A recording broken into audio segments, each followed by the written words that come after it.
আসসালামু আলাইকুম ওয়া রাহমাতুল্লাহ। ইন্নাল হামদালিল্লাহি নাহমাদুহু ওয়া নাস্তাঈনুহু মান ইয়াহদিহিল্লাহু ফালা মুদিল্লা লাহু ওয়া মান ইউদ্লিল ফালা হাদিয়া লাহু ওয়া আশহাদু আল্লা ইলাহা ইল্লাল্লাহু ওয়াহদাহু লা শারীকা লাহু ওয়া আন্না মুহাম্মাদান আবদুহু ওয়া রাসূলুহু আম্মা বা'দ। أعوذ بالله من الشيطان الرجيم. بسم الله الرحمن الرحيم. سبحانك لا علم لنا إلا ما علمتنا إنك أنت العليم الحكيم. إن الله وملائكته يصلون على النبي يا أيها الذين آمنوا صلوا عليه وسلموا تسليما. اللهم صل على محمد وعلى آل محمد كما صليت على إبراهيم وعلى آل إبراهيم إنك حميد مجيد.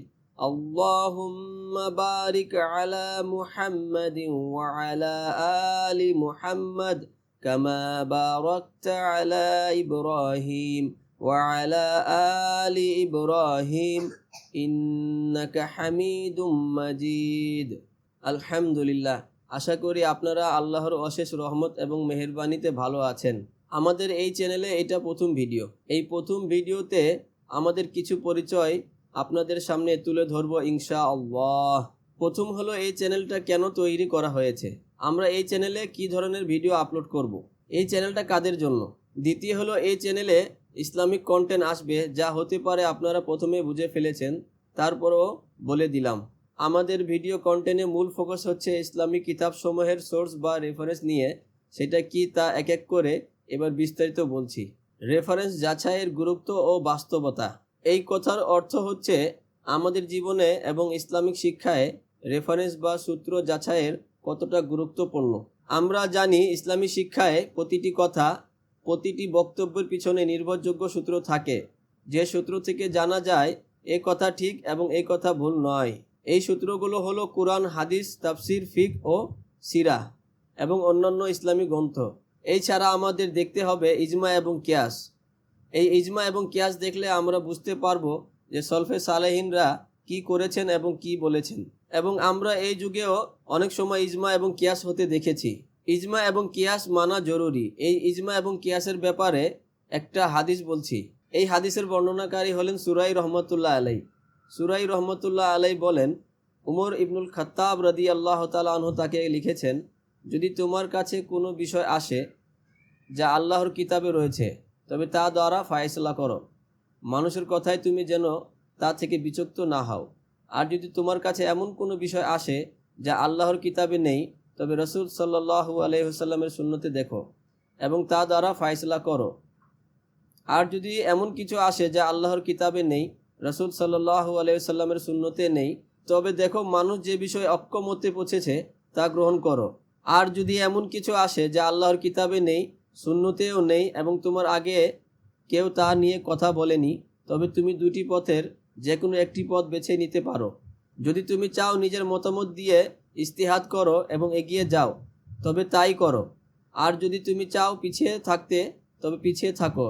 তবে আমি মনে করি পিছিয়ে থাকাই তোমার জন্য উত্তম। কুরআন, সুন্নাহ, ইজমা, ইজতিহাদ মানতে হবে। যদি কুরআন হাদিসের বিপরীত না হয়, তাহলে ইজমা, ইজতিহাদ করা জায়েজ আছে। ইজমা মানতে হবে। ইজমাকে নবী সাল্লাল্লাহু আলাইহি সাল্লাম গ্যারান্টি দিয়েছেন, বলেছেন, আমার উম্মত পথভ্রষ্টতায় বা গুমরাহিতে এক হতে পারে না। এমন হবে না এই উম্মতের সকল মানুষই ভুল পথে চলবে। ইজমার উপর আল্লাহর হাত আছে। ইমাম শাফিঈ রহমতুল্লাহ আলাইহি বলেন, ইজমা হলো খবরে ওয়াহিদ থেকেও উত্তম, যদিও হাদিস সহিহ হয়। আমাদের জীবনে, বিশেষ করে বর্তমানে যখন আমরা বিভিন্ন বক্তার ওয়াজ মাহফিল শুনি, খুতবা শুনি কিংবা বিভিন্ন বই পড়ি, তখন আমরা অনেক সময় দেখতে পাই বক্তারা বা লেখকরা রেফারেন্স দিয়ে থাকেন। কিন্তু প্রশ্ন হলো, সেই রেফারেন্স কি ঠিক? আমরা যদি সেই রেফারেন্স অনুসন্ধান করি, তখন আমরা বিভিন্ন কারণে রেফারেন্স মিলাতে পারি না। এর মধ্যে অনেকগুলো কারণ আছে। আসলে এটাই আমাদের কাজের মূল উদ্দেশ্য। রেফারেন্স যাচাই কেন জরুরি? প্রথম বিষয় হলো ইসলামের জ্ঞান গ্রহণের ক্ষেত্রে সতর্কতা খুবই জরুরি। কোনো জ্ঞান গ্রহণ করার আগে তা যাচাই করে নিতে হবে, কারণ ভুল জ্ঞান শুধু নিজেকে বিভ্রান্ত করে তা নয়, অন্যদেরকেও ভুল পথে নিয়ে যেতে পারে। দ্বিতীয় বিষয় হলো, বর্তমানে অনেক বক্তা ও লেখক আছেন যারা বই থেকে বা অন্য কোনো সূত্র থেকে রেফারেন্স দেন, তবে সেই রেফারেন্স অনেক সময় প্রকাশনী সংকরণ ভাষাভেদে পরিবর্তিত হতে পারে। এই কারণে যখন আমরা যাচাই করতে যাই তখন রেফারেন্সটি মেলে না বা ভুল বোঝায়। তৃতীয় বিষয় হলো, আজকের যুগে ইসলামিক জ্ঞান প্রচার অনেক দ্রুত হচ্ছে। ইন্টারনেট, ইউটিউব, সামাজিক যোগাযোগ মাধ্যমে প্রচুর তথ্য ছড়িয়ে পড়ে। এর ফলে সঠিক তথ্যের পাশাপাশি ভুল তথ্যও ছড়িয়ে পড়ছে। যদিও অনেকে চেষ্টা করছেন সঠিক তথ্য দিতে, তবুও অনেক সময় রেফারেন্স ভুল বা অস্পষ্টতা থাকে। তাই এই সমস্ত কারণে আমাদের কাজ হলো রেফারেন্সগুলো যাচাই করে সঠিক তথ্য নিশ্চিত করা, যাতে আমরা দ্বিধাহীন হয়ে ইসলামিক জ্ঞান গ্রহণ করতে পারি। আমাদের কাজের উদ্দেশ্য, এই চ্যানেলটা বা এই চ্যানেল এর ভিডিও তাদের জন্য যারা ধর্মীয় বক্তব্য, ওয়াজ মাহফিল, খুতবা শুনেন তাদের জন্য। মানুষরা আমাদের কাছে প্রশ্ন করেন, আজকে ওই বক্তা যে রেফারেন্স দিয়েছেন সেটা কি ঠিক আছে? আমি রেফারেন্স অনুযায়ী খুঁজেছি কিন্তু পাইনি, বক্তার বক্তব্যের সাথে রেফারেন্স মিলছে না। এই প্রশ্নগুলোর উত্তর দেওয়ার জন্যই আমাদের কাজ। আমরা রেফারেন্সগুলো যতটা পারি খুঁজে বের করার চেষ্টা করি এবং যাচাই করে নিজে শিখি এবং মানুষদেরকে শেয়ার করি। আর আমরা এমন প্রকাশনীর রেফারেন্স দিয়ে থাকি যাতে মানুষ পৃথিবীর যে কোনো জায়গা থেকে সহজে খুঁজে পায়। আর উমর রাদিয়াল্লাহু তাআলা আনহু কোনো কথা শুনলে তার প্রমাণ চাইতেন, প্রমাণ নিয়ে আসবে, অন্যথায় এমন করব তেমন করব, অর্থাৎ শাস্তি দেওয়ার কথা বলা হয়েছে। আমাদের উদ্দেশ্য টাকা আয় করা নয়, মানুষের ইসলামের এই গবেষণার কাজকে সহজ করা, মানুষের সময় বাঁচানো। রেফারেন্স যাচাইয়ের প্রধান সমস্যা তা হলো প্রকাশনীর ভিন্নতা। একই বইয়ের বিভিন্ন সংস্করণ বা প্রকাশনীতে পৃষ্ঠা নাম্বার বা হাদিস নাম্বার ভিন্ন হতে পারে। যেমন বাংলাদেশের ইসলামিক ফাউন্ডেশন থেকে প্রকাশিত বইয়ের রেফারেন্স অনেক সময় অন্য দেশের প্রকাশনী থেকে আলাদা হয়। ভাষাগত পার্থক্য, আরবি মূল বইয়ের সাথে অনুবাদের মাঝে পার্থক্য থাকলে রেফারেন্স অনুসারে বিষয়বস্তু খুঁজে পেতে অসুবিধা হয়। অনেক সময় বক্তারা রেফারেন্স দেন না বা ভুল দেন। এখানে আমরা বুঝতে পারি বক্তারা হয়তো ব্যস্ততার কারণে ভুল করে থাকেন, অথবা রেফারেন্স দেন কিন্তু সেটি যাচাই করেন না, যা পড়ে বা শুনে সেটাই বলে বা লেখে। কিন্তু এটাই ইসলামের পরিপন্থী। কারণ হলো, আল্লাহ বলেন, যে বিষয় তোমার নিশ্চিত জ্ঞান নেই তার পিছনে পড়ো না, জেনে রেখো কান, চোখ ও অন্তর এর প্রতিটি সম্পর্কে জিজ্ঞেস করা হবে। আল্লাহ আরো বলেন, ফলে যার ধ্বংস হওয়ার সে স্পষ্ট প্রমাণ দেখে ধ্বংস হয়, আর যার জীবিত থাকা সে স্পষ্ট প্রমাণ দেখেই জীবিত থাকে। আল্লাহ আরো বলেন, হে নবী, নিশ্চয় যারা নিজেদের দিনের মধ্যে বিভেদ সৃষ্টি করেছে এবং বিভিন্ন দলে বিভক্ত হয়ে পড়েছে, তাদের সাথে তোমার কোনো সম্পর্ক নেই, তাদের বিষয় তো আল্লাহর উপর ন্যস্ত, অতঃপর তারা যা কিছু করছে তিনি তাদেরকে তা জানিয়ে দিবেন। এই সম্পর্কে নবী সাল্লাল্লাহু আলাইহি ওয়াসাল্লাম বলেছেন, আমার কথা পৌঁছিয়ে দাও, তা যদি একটি আয়াত হয়। নবী সাল্লাল্লাহু আলাইহি ওয়াসাল্লাম আরো বলেছেন, আমার প্রতি মিথ্যা আরোপ করা অন্য কারো প্রতি মিথ্যা আরোপ করার মতো নয়। যে ব্যক্তি আমার প্রতি মিথ্যা আরোপ করে সেজন্য অবশ্যই তার ঠিকানা জাহান্নামে করে নেয়। নবী সাল্লাল্লাহু আলাইহি ওয়াসাল্লাম আরো বলেছেন, জেনে রেখো তোমাদের পূর্ববর্তী আহলে কিতাব 72 দলে বিভক্ত হয়েছে এবং এই উম্মতের অদূর ভবিষ্যতে 73 দলে বিভক্ত হবে। এর মধ্যে 72 দল জাহান্নামে যাবে এবং একটি জান্নাতে যাবে, আর সে দল হচ্ছে আল জামাত। ইবনুল ইয়াহিয়া ও আমর রহমতুল্লাহ আলাইহি বলেন, বিষয়টি হলো আমার উম্মতের মধ্যে এমন এমন দলের আবির্ভাব ঘটবে যাদের সর্বশরীরে বিদাতের প্রবৃত্তি এমন ভাবে অনুপ্রবেশ করবে যেমন পাগল কুকুর কামড়ালে জলাতক রোগীর সর্বশরীরে সঞ্চারিত হয়। সুন্নি মাযহাবের ইমামগণের মধ্যে সব ইমামই বলেছেন, সহিহ হাদিস হলো আমার মাযহাব, আর আমার কথা যদি কুরআন, হাদিস, সাহাবীদের বিরুদ্ধে হয় তাহলে আমার কথা ছেড়ে দাও, আমার কথা দেয়ালে ছুঁড়ে মারো। ইমাম আবু হানিফা রহমতুল্লাহ আলাইহি বলেছেন, যদি হাদিস সহিহ প্রমাণিত হয় তবে সেটাই আমার মাযহাব। আমার কথা কারো জন্য মেনে নেওয়া হালাল নয় যতক্ষণ না সে জানতে পারে আমরা তা কোথায় থেকে গ্রহণ করেছি। অন্য এক বর্ণনায় ইমাম আবু হানিফা রহমতুল্লাহ আলাইহি বলেছেন, যে আমার দলিল জানে না তার জন্য আমার কথা দ্বারা ফতোয়া দেওয়া হারাম। অন্য এক বর্ণনায় অতিরিক্ত এসেছে, কারণ আমরা মানুষ, আজ একটি কথা বলি এবং আগামীকাল তা থেকে ফিরে আসি। এবং অন্য এক বর্ণনায় বলেছেন, আফসোস তোমার উপর হে ইয়াকুব, তিনি আবু ইউসুফকে উদ্দেশ্য করে বলেছেন, আমার থেকে যা কিছু শুনো তা সব কিছু লেখো না, কারণ আমি আজ একটি মতামত দেই এবং আগামীকাল তা ত্যাগ করি, এবং আগামীকাল একটি মতামত দেই এবং পরশু তা ত্যাগ করি। যখন আমি এমন কোনো কথা বলি যা আল্লাহর কিতাবের এবং রাসূল সাল্লাল্লাহু আলাইহি সাল্লামের পরিপন্থী হয়, তখন তোমরা আমার কথা ত্যাগ করো। ইমাম মালিক রহমতুল্লাহ আলাইহি বলেছেন, আমি তো একজন মানুষ, আমি ভুল করি এবং সঠিক করি, সুতরাং তোমরা আমার মতামতের দিকে লক্ষ্য করো। যা কিছু কুরআন সুন্নাহর সাথে মিলে যায় তা তোমরা গ্রহণ করো, আর যা কিছু কুরআন সুন্নাহর সাথে মিলে না তা তোমরা বর্জন করো। নবী সাল্লাল্লাহু আলাইহি ওয়াসাল্লামের ব্যতীত আর কেউ এমন নেই যার কথা গ্রহণ করা হয় এবং বর্জন করা হয় না, কেবল নবী সাল্লাল্লাহু আলাইহি ওয়াসাল্লাম ছাড়া। ইমাম শাফিঈ রহমাতুল্লাহ আলাইহি বলেছেন, যদি হাদিস সহিহ প্রমাণিত হয় তবে সেটাই আমার মাযহাব। যদি তোমরা আমার কথাকে নবী সাল্লাল্লাহু আলাইহি সাল্লামের কথার পরিপন্থী দেখতে পাও, তাহলে নবী সাল্লাল্লাহু আলাইহি সাল্লামের কথা অনুযায়ী আমল করো এবং আমার কথাকে দেয়ালে ছুঁড়ে ফেলো। এমন কেউ নেই যার থেকে নবী সাল্লাল্লাহু আলাইহি ওয়াসাল্লামের কোনো সুন্নাহ গোপন থাকে না বা তার থেকে হারিয়ে যায় না। সুতরাং আমি যা কিছু বলি বা কোনো মূল নীতি স্থাপন করি আর নবী সাল্লাল্লাহু আলাইহি ওয়াসাল্লাম থেকে এর বিপরীত কিছু প্রমাণিত হয়, তবে নবী সাল্লাল্লাহু আলাইহি ওয়াসাল্লাম যা বলেছেন সেটাই গ্রহণযোগ্য এবং এটাই আমার কথা। মুসলিমগণ এই বিষয়ে একমত যে যার কাছে রাসূল সাল্লাল্লাহু আলাইহি সাল্লামের কোনো সুন্নাহ স্পষ্টভাবে প্রমাণিত হয়, তার জন্য কারো কথা মতামত এর কারণে তা ত্যাগ করা হালাল নয়। যদি তোমরা আমার কিতাবে রাসূল সাল্লাল্লাহু আলাইহি সাল্লামের সুন্নাহর পরিপন্থী কিছু পাও, তবে রাসূল সাল্লাল্লাহু আলাইহি সাল্লামের সুন্নাহ অনুযায়ী কথা বলো এবং আমি যা বলি তা ছেড়ে দাও। এবং অন্য এক বর্ণনায়, তবে তোমরা তা অনুসরণ করো এবং কারো কথার দিকে ভ্রুক্ষেপ করো না। যদি হাদিস সহিহ প্রমাণিত হয় তবে সেটাই আমার মাযহাব। প্রত্যেক মাসআলায় যেখানে রাসূল সাল্লাল্লাহু আলাইহি ওয়াসাল্লাম থেকে বর্ণিত হাদিস আহলুন নাকাল এর কাছে সহিহ প্রমাণিত হয়, যা আমি বলেছি তার বিপরীত, তবে আমার জীবন দশা এবং আমার মৃত্যুর পরও তা থেকে ফিরে আসছি। যদি তোমরা আমাকে এমন কোনো কথা বলতে দেখো অথচ নবী সাল্লাল্লাহু আলাইহি সাল্লাম থেকে এর বিপরীত সহি কিছু প্রমাণিত হয়, তবে জেনে রেখো আমার জ্ঞান চলে গেছে। আমি যা কিছু বলেছি এবং নবী সাল্লাল্লাহু আলাইহি সাল্লাম থেকে এর বিপরীত কোনো সহি হাদিস থাকে, তবে নবী সাল্লাল্লাহু আলাইহি সাল্লামের হাদিস অধিক উপযোগী। সুতরাং তোমরা আমার তাকলিদ করো না। ইমাম আহমদ ইবনে হাম্বল রহমতুল্লাহ আলাইহি বলেছেন, তোমরা আমার তাকলিদ করো না, মালিকের তাকলিদ করো না, আবু হানিফার তাকলিদ করো না, শাফিঈ না আউজাই না সাউরির রহমতুল্লাহ আলাইহি। আর তোমরা শরীয়তের জ্ঞান সেইখান থেকে গ্রহণ করো যেখান থেকে তারা গ্রহণ করেছে। এটা একজন ব্যক্তির ফিকহের স্বল্পতা যে সে তার দ্বীনের বিষয়ে ব্যক্তিগত মতামত তাকলিদ করে। তিনি একবার বলেছিলেন, ইত্তিবা হলো এই যে ব্যক্তি নবী সাল্লাল্লাহু আলাইহি সাল্লাম এবং তার সাহাবী থেকে যা এসেছে তা অনুসরণ করবে, তারপর তাবিঈনদের পরে সে স্বাধীন। আউজাইর মতামত, মালিকের মতামত এবং আবু হানিফার মতামত সবই ব্যক্তিগত মতামত এবং আমার কাছে তা একই রকম। দলিল তো কেবল আশার এর মধ্যে রয়েছে। যে রাসূল সাল্লাল্লাহু আলাইহি ওয়াসাল্লামের হাদিস প্রত্যাখ্যান করে সে ধ্বংসের দ্বার প্রান্তে।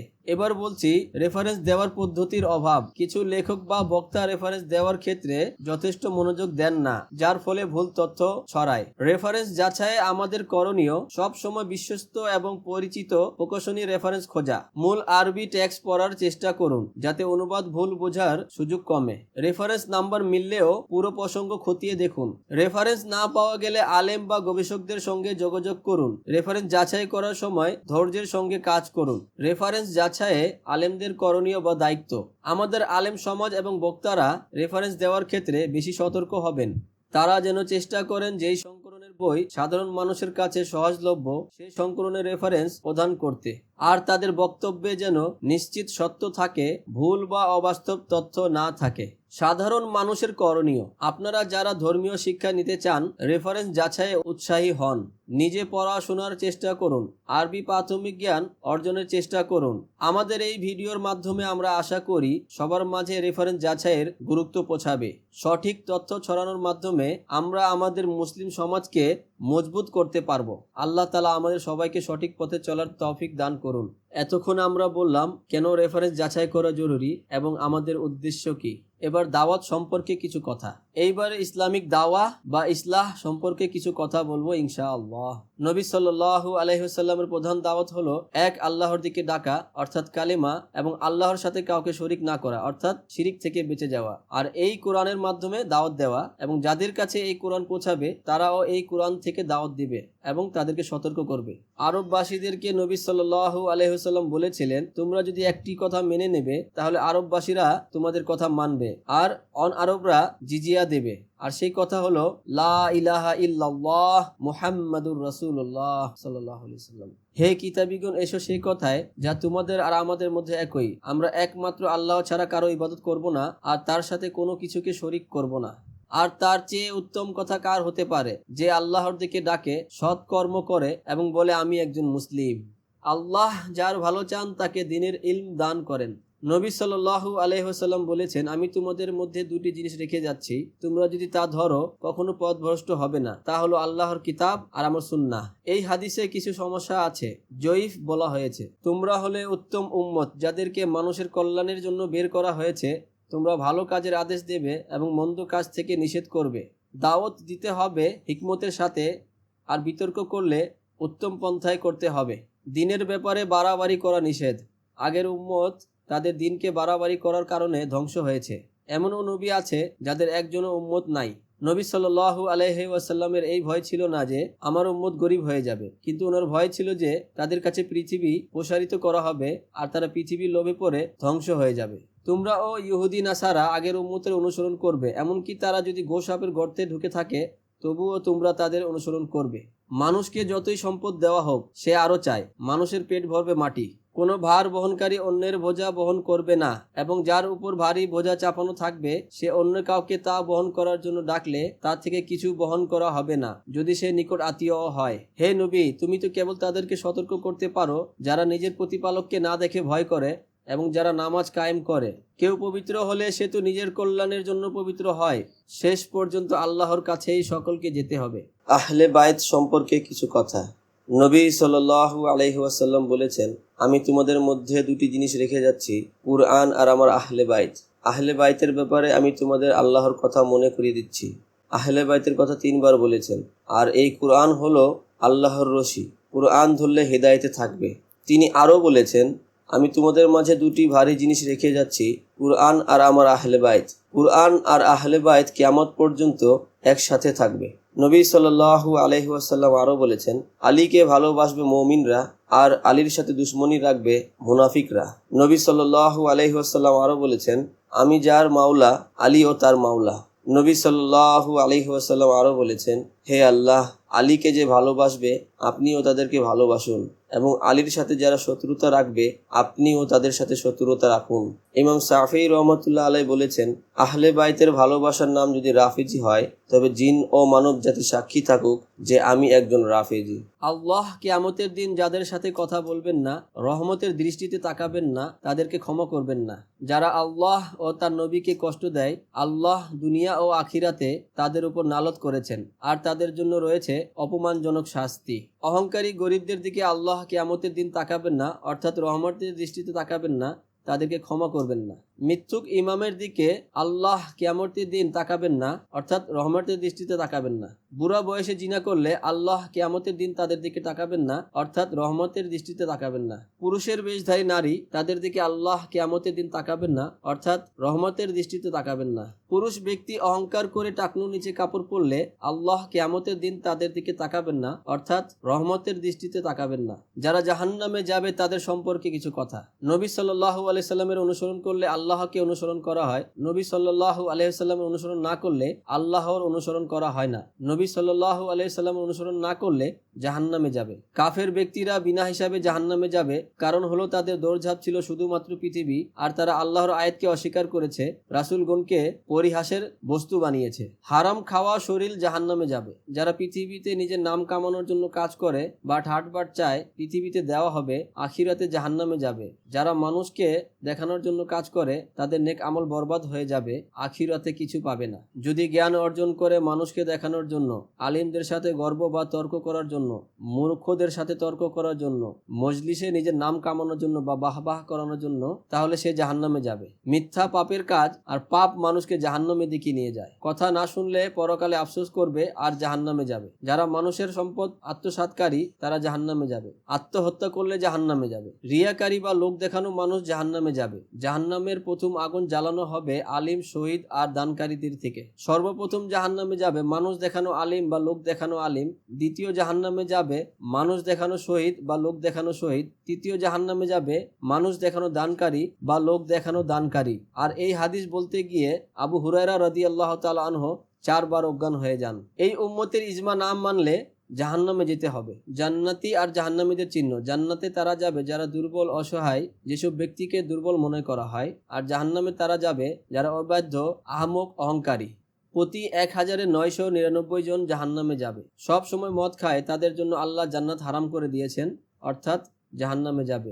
দাইয়ুসদের জন্য আল্লাহ জান্নাত হারাম করে দিয়েছেন, অর্থাৎ জাহান্নামে যাবে। আর দাইয়ুস হলো যারা পরিবারকে পাপাচারী কাজে বাধা দেয় না। যে স্ত্রী কারণ ছাড়া স্বামী থেকে তালাক চায় সেই স্ত্রী জান্নাতের ঘ্রাণও পাবে না, অর্থাৎ জাহান্নামে যাবে। মা বাবার অবাধ্য সন্তানের জন্য জান্নাত হারাম করা হয়েছে, অর্থাৎ জাহান্নামে যাবে। মুখ ও লজ্জা স্থানের কারণে মানুষ বেশি জাহান্নামে যাবে। পুরুষরা টাকনুর নিচে কাপড় পরলে সে অংশ জাহান্নামে যাবে। যারা অহংকার করে আল্লাহর কাছে দোয়া করে না তাদেরকে আল্লাহ অবশ্যই জাহান্নামে দিবেন। কাফের আর মুশরিক জাহান্নামে যাবে। একদল জালিম ব্যক্তি যারা মানুষদেরকে চাবুক দ্বারা আঘাত করে, অর্থাৎ জালিম শাসক বা জালিম ব্যক্তি গোষ্ঠী, তারা জাহান্নামে যাবে। একদল মহিলারা জাহান্নামে যাবে যারা কাপড় পরেও অলঙ্গ, অর্থাৎ এমন কাপড় পরে যে টাইট শরীরের সাথে একদম লেগে থাকে, বা এমন চিকন যেটা এপার ওপর দেখা যায়, তারা জাহান্নামে যাবে। তাদের মাথার চুল হবে উটের কুজের মতন উঁচা। আত্মহত্যাকারী জাহান্নামে যাবে। যার অন্তরে অনুপরিমাণ অহংকার থাকবে সে জান্নাতে প্রবেশ করবে না।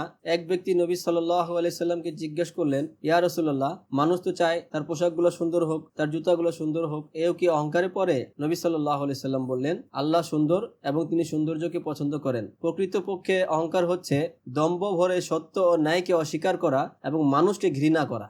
অহংকারী গরিব জান্নাতে যাবে না, অর্থাৎ এক তো গরিব, দ্বিতীয় অহংকারী। মিথ্যুক ইমাম জান্নাতে যাবে না। বুড়া বয়সে জিনা করলে জান্নাতে যাবে না। সব সময় মাদক খায় সে জান্নাতে যাবে না, অর্থাৎ মৃত্যু পর্যন্ত মদ খেয়ে গেল। দান করে খোটা দানকারী জান্নাতে যাবে না। যদি কারো থেকে তার প্রতিবেশী নিরাপদে না থাকে তাহলে সে জান্নাতে যাবে না। চুল দাড়িতে কালো রং ব্যবহার করলে সে জান্নাতে প্রবেশ করবে না, অর্থাৎ জাহান্নামে যাবে। আর এই বিষয় নিয়ে অনেক কথা আছে যা আমরা অন্য কোনো ভিডিওতে উল্লেখ করব, যেখানে হোসেন রাদিয়াল্লাহু তাআলার কিছু ঘটনা আছে আর কি। আত্মীয়তা ছিন্নকারী জান্নাতে যাবে না। চুগলখোর জান্নাতে যাবে না। নিজ বাবাকে ছেড়ে অন্যকে বাবা বলে সে জানার পরেও তার জন্য জান্নাত হারাম করা হয়েছে, অর্থাৎ জাহান্নামে যাবে। অশ্লীল ভাষী কড়া মেজাজি জান্নাতে প্রবেশ করবে না, অর্থাৎ জাহান্নামে যাবে। ওয়ারিসকে ত্যায্য পুত্র করলে সে জান্নাতে প্রবেশ করবে না, অর্থাৎ জাহান্নামে যাবে। আর এই হাদিসে কিছু সমস্যা আছে, কেউ সহিহ বলেছেন, কেউ জয়ীফ বলেছেন। শাফাআত সম্পর্কে কিছু কথা। নবী সাল্লাল্লাহু আলাইহি সাল্লাম প্রথম সুপারিশকারী হবেন আর ওনার সুপারিশ কবুল করা হবে। কিয়ামতের দিন শাফাআতের পতাকা নবী সাল্লাল্লাহু আলাইহি সাল্লামের হাতে দেওয়া হবে। নবী সাল্লাল্লাহু আলাইহি সাল্লামের পর ফেরেশতারা সুপারিশ করবেন। নবী সাল্লাল্লাহু আলাইহি সাল্লাম আর ফেরেশতাদের পর মুমিনরা সুপারিশ করবেন। নবী সাল্লাল্লাহু আলাইহি সাল্লাম, ফেরেশতা আর মুমিনদের পর আল্লাহ নিজেই শাফাআত করবেন। এক মুষ্টি মানুষকে জাহান্নাম থেকে বের করবেন। যাদেরকে শাফাআত করে জাহান্নাম থেকে বের করে আনা হবে তাদেরকে আবে হায়াতে গোসল করানো হবে, এবং যাদেরকে আল্লাহ নিজে এক মুষ্টি যে জাহান্নাম থেকে মানুষকে বের করবেন শাফাআত করে, তাদেরকে একটা সিলমোহর দেওয়া হবে এবং মানুষরা চিনতে পারবে যে এরা আল্লাহর শাফাআতকৃত লোক। লা ইলাহা ইল্লাল্লাহ মুহাম্মাদুর রাসূলুল্লাহ হাসরের ময়দানে পাল্লাতে ভারী হবে। কেউ নেকির কাজ করলে আল্লাহ তাকে ডাবল দেন এবং আল্লাহ কারোর উপরে জুলুম করেন না। যারা জান্নাতে যাবে তাদের সম্পর্কে কিছু কথা। যেই ব্যক্তি জাহান্নাম থেকে বেঁচে গেল সেই সফল কাম হলো। আর পৃথিবীর জীবন তো ছলনা আর ভোগ ব্যতীত আর কিছুই নাই।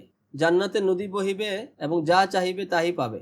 জান্নাতে যাওয়ার আগে আল্লাহ মানুষের অন্তর থেকে রাগ ও হিংসা দূর করে দিবেন। নবী সাল্লাল্লাহু আলাইহি সাল্লাম বলেছেন, আমার উম্মতের 73টি দল হবে, 72টি দল জাহান্নামে যাবে, একটি দল জান্নাতে যাবে, আর সে দলের নাম হলো আল জামাত। আর এসব দলের বিদাত এমন ভাবে ঢুকবে যেমন পাগল কুকুর কামড় দিলে জলাতক রোগীর সর্বশরীর সঞ্চারিত হয়, ফলে সে পানি দেখলে ভয় পায়। কোনো ব্যক্তি শিরক ছাড়া মরলে সে জান্নাতে যাবে।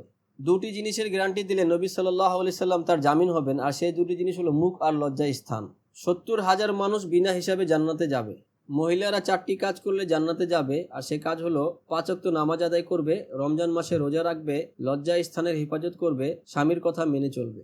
শিক্ষার জন্য বের হলে আল্লাহ জান্নাতের পথ সহজ করে দেন। শিশু, ছোট ছেলে মেয়ে, নাবালক সন্তান ছেলে মেয়ে মারা গেলে জান্নাতে যাবে। অমুসলিমদেরও। মুসলিম ব্যক্তির সন্তান মারা গেলে সে যদি ধৈর্য ধরে তাহলে তার জন্য জান্নাতে একটি ঘর বানানো হবে। হাফিজে কোরআন 10 জনকে জান্নাতে নিয়ে যাবে। এই হাদিসকে জাল বলা হয়েছে। পৃথিবীতে যারা আরাম আয়েশে আছে, আল্লাহ তাদেরকে জাহান্নামে একটা চুবানি দিবেন এবং জিজ্ঞেস করবেন, তোমরা পৃথিবীতে কোনো আরাম আয়েশ করেছো কি, ভোগবিলাসিতা করেছো? সে বলবে না, কখনো না। পৃথিবীতে যারা দুঃখে কষ্টে আছে, আল্লাহ জান্নাতে তাদেরকে একটা চুবানি দিবেন এবং জিজ্ঞেস করবেন, তোমরা কি পৃথিবীতে কোনো দুঃখ কষ্ট করেছো কি? সে বলবে না, কখনো না। জান্নাতীদের চিহ্ন, জান্নাতে তারা যাবে যারা দুর্বল, অসহায় এবং পৃথিবীতে যাদেরকে দুর্বল মনে করা হতো। যেই মুসলিম সুন্দর করে উজু করে তারপর দাঁড়িয়ে দেহ ও মনকে পুরোপুরি আল্লাহর দিকে করে 2 রাকাত সালাত আদায় করে অর্থাৎ নামাজ পড়ে, সে অবশ্যই জান্নাতে যাবে। সত্য নেকির দিকে ডাকে এবং নেকি জান্নাতের দিকে নিয়ে যেতে থাকে। যেই মুসলিম ব্যক্তির 3টি সন্তান মারা গেলে আর যদি সে ধৈর্য ধরে তাহলে সে জান্নাতে যাবে। যেই মুসলিম ব্যক্তির 2টি সন্তান মারা গেলে আর যদি সে ধৈর্য ধরে তাহলে সে জান্নাতে যাবে। যেই মুসলিম ব্যক্তির 1টি সন্তান মারা গেলে আর যদি সে ধৈর্য ধরে তাহলে সে জান্নাতে যাবে। লা ইলাহা ইল্লাল্লাহ পড়লে সে জান্নাতে যাবে। যার শেষ কথা লা ইলাহা ইল্লাল্লাহ হবে সে জান্নাতে প্রবেশ করবে। বর্তমানে একদল অন্য দলের পিছনে নামাজ পড়েন না, কিন্তু আমরা হাদিসের মধ্যে দেখতে পাই আব্দুল্লাহ বিন উমর রাদিয়াল্লাহু তাআলা আনহু বিদাতীদের পিছনে নামাজ পড়েছেন এবং তাদের সালামের উত্তরও দিয়েছেন। তিনি বলতেন, যতক্ষণ পর্যন্ত তাদের কাছ থেকে হাইয়া আলাস সালাহ এবং হাইয়া আলাল ফালাহ ডাক শুনবো আমি, ততক্ষণ পর্যন্ত তাদের ডাকে আমি সাড়া দেব এবং তাদের সালামের উত্তরও দিব। এতক্ষণ পর্যন্ত আমাদের কথা কষ্ট করে শোনার জন্য আপনাদেরকে ধন্যবাদ জানাই এবং নতুন কোনো ভিডিওতে দেখা হবে। সুবহানা রাব্বিকা রাব্বিল ইজ্জাতি আম্মা ইয়াসিফুন ওয়া সালামুন আলাল মুরসালিন ওয়ালহামদুলিল্লাহি রাব্বিল আলামিন। সুবহানাকা আল্লাহুম্মা ওয়া বিহামদিকা আশহাদু আল্লা ইলাহা ইল্লা আনতা আস্তাগফিরুকা ওয়া আতুবু ইলাইক। আসসালামু আলাইকুম ওয়া রাহমাতুল্লাহ।